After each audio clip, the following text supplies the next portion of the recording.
Vous êtes là? Ouf! Parce qu'il m'est encore arrivé un truc, il faut que je vous raconte. Vous vous rappelez l'ingénieur que j'ai rencontré et qui ne croit plus en la théorie de l'évolution de Darwin. Et c'est vrai que j'avais pu constater que l'apparition de la vie reste un mystère pour les sciences naturelles et que l'origine de l'univers reste un mystère pour les sciences physiques.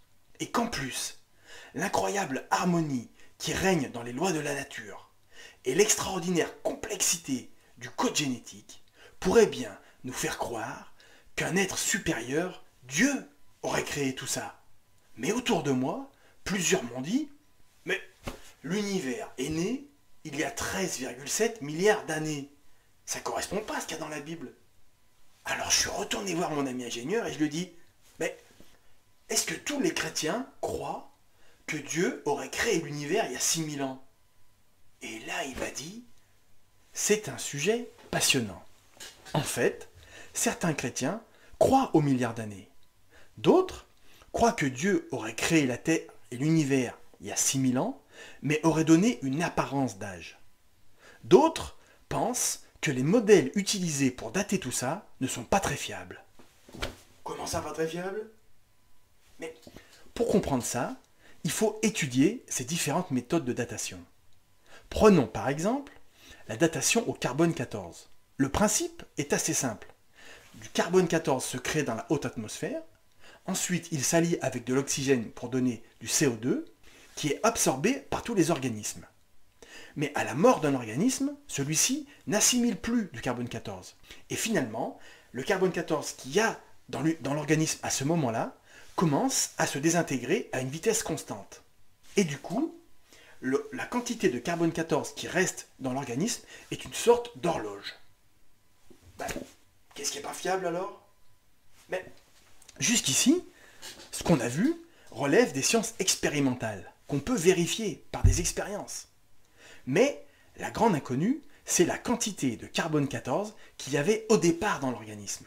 Et là, personne n'était là pour la mesurer. Donc, on fait des hypothèses. Et on utilise d'autres méthodes de datation pour essayer de savoir quelle était cette quantité de carbone 14. Mais du coup, c'est hypothétique. Ah d'accord. Mais, par exemple, la datation par les carottes glaciaires, c'est pareil? Ben, c'est pareil. Il suffit de lire l'article de Futura pour se rendre compte, par exemple, qu'on peut y relever au moins 5 sources d'incertitude. Une de ces sources d'incertitude étant l'utilisation, dans une des parties de cette méthode, de la datation au carbone 14. Mais c'est dingue! Mais franchement, on les appelle absolues, ces méthodes de datation. Par exemple, l'âge de la Terre, on sait que c'est 4,5 milliards d'années. Mais là encore, il suffit de lire l'article de Wikipédia pour se rendre compte que cette méthode, comme la méthode au carbone 14, est une méthode qui utilise des isotopes radioactifs qui se désintègrent. Donc on a les mêmes sources d'incertitude. Et en plus, tout le monde s'accorde pour dire que la roche initiale a tout été désintégrée par le mouvement de l'écorce terrestre. Et du coup, on en est réduit à devoir dater une météorite qu'on suppose venir d'une planète qu'on suppose être apparue en même temps que la Terre. Donc là encore, beaucoup de sources d'incertitude. Mais c'est dingue. Mais il y a un truc qui est certain, c'est l'âge de l'univers. Ça, personne ne le remet en cause. 13,7 milliards d'années. D'ailleurs, j'ai un ami qui m'a donné un livre. Attendez voir. Hop. La fabuleuse aventure de la vie. Et il m'a dit, bah t'as qu'à vérifier. Et vous avez vérifié? Page 14. Page 14. C'est à la suite d'une très longue histoire que le système solaire est apparu. Une histoire de 15 milliards d'années. 15 milliards d'années. Ah bah c'est pas 13,7 ça. Mais qui date de quand ce livre? 1987. Donc en 1987, on pensait que c'était 15 milliards d'années. Et oui. Et en fait, si on étudie les différents âges donnés à l'univers depuis 1920, on en trouve au moins 5 principaux, tous différents. Ça alors? Mais comment ça? Donc ça veut dire que là aussi, il y a des incertitudes? Oh, je suis allé m'acheter un autre magazine. Attendez. Ben, 39 dossiers clés pour comprendre l'astrophysique. Alors je l'ai lu, Et effectivement, il y a plein d'incertitudes. Il faudrait déjà que les lois n'aient pas varié avec le temps. On a une incertitude sur la vitesse d'expansion de l'univers.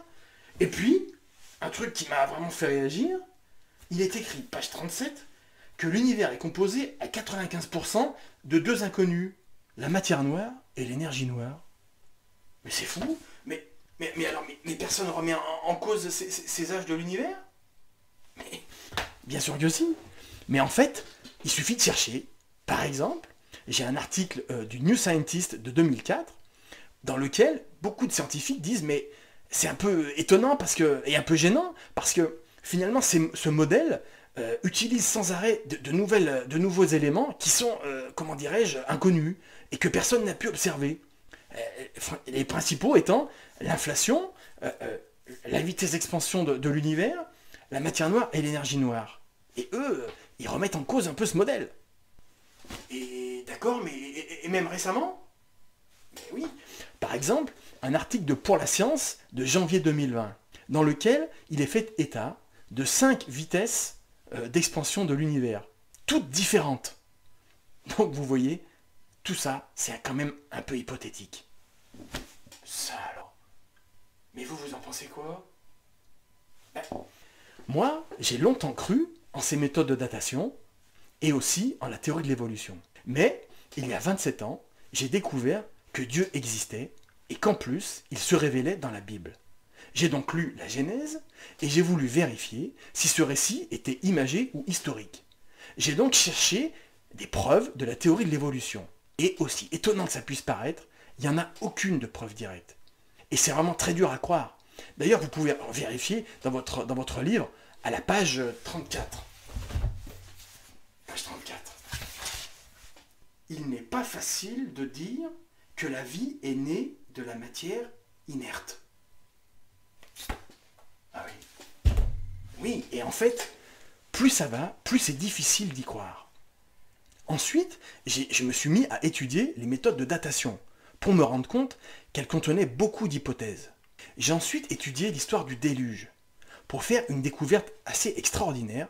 C'est ce qui s'est passé dans les années 1980 au Mont Sainte-Hélène, où tout un tas de strates géologiques se sont créées en quelques semaines. Ce qui finalement remet en cause la théorie qui voudrait que les strates mettent des millions d'années à se créer. Donc finalement, j'en suis venu à la conclusion que ce récit de la Genèse était vraiment historique. Et je crois tout ce qui est écrit dedans. Ça alors. Mais moi je suis... C'est vrai qu'à force de vérifier, je suis tenté d'y croire, mais est-ce que vous n'auriez pas encore un élément pour m'aider? On pourrait par exemple étudier les prophéties qui sont dans la Bible. C'est un sujet passionnant et vraiment extraordinaire. Eh ben allons-y. Vous m'en parlez? Écoutez, là, il faut que j'aille prendre soin de ma famille. Mais si vous voulez, on se retrouve dans quelques temps, et puis on en parle. Oh ben j'ai dit d'accord. Donc qu'est-ce que je fais? Je retourne le voir, et je reviens vous parler des prophéties de la Bible.